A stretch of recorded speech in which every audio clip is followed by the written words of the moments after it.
Well said, man. When you have 100 things on your to-do list every single day, you have a lot to do. How do you decide which one thing to actually focus on to move the needle? So I call this the bottleneck strategy, where because it just kind of happens naturally. Like you don't need to look for it per se. All you need to do is just like look at your business and your day to day, and then just like see where the bottleneck is. What is the slowest thing that's going on? Like what is holding up everything else? Mhm, Is it sales? Am I not making enough sales? Is that what's slowing everything? Is that what is slowing everything? mhm, Okay, then I need to improve my sales. But then let's say we have too many sales, or we have like a ton of sales, but we don't have enough product. Okay, now the product is the bottleneck, and now I got to build that up.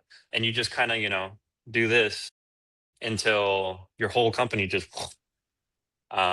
But you know, you can't really like. At least I don't think I'm smart enough to like prof like foresee that in perfect detail in the future.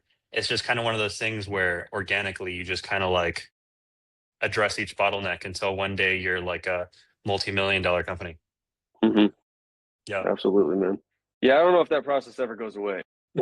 No, not until you basically just want to stop growing. Yeah, which is not an option, unfortunately. Yeah, not for me. Yeah.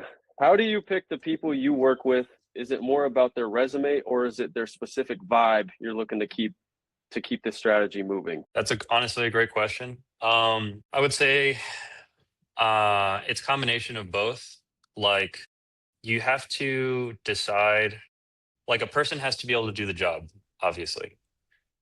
Mhm, Um, and if they can't do the job, it doesn't matter if they're freaking Santa Claus or, you know, like the nicest person ever.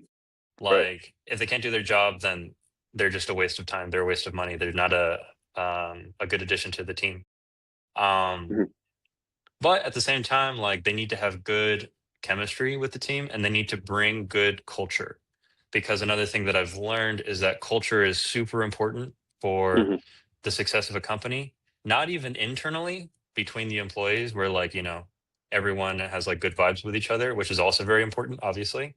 But even front facing, like for customers, they feel the vibes, they feel the culture. And if a company is like this soulless corporate husk, and we all know what that's like, you will feel it and you don't want to buy from them mhm, because nobody likes that. So I believe in soul. I believe in good culture. And I believe that translates into the products because you can just feel when there's love poured into something. Um, I think the Japanese even have like a word for that, where like a master craftsman, like his craft literally embodies his energy. There's like a word for that. And I think that's very real.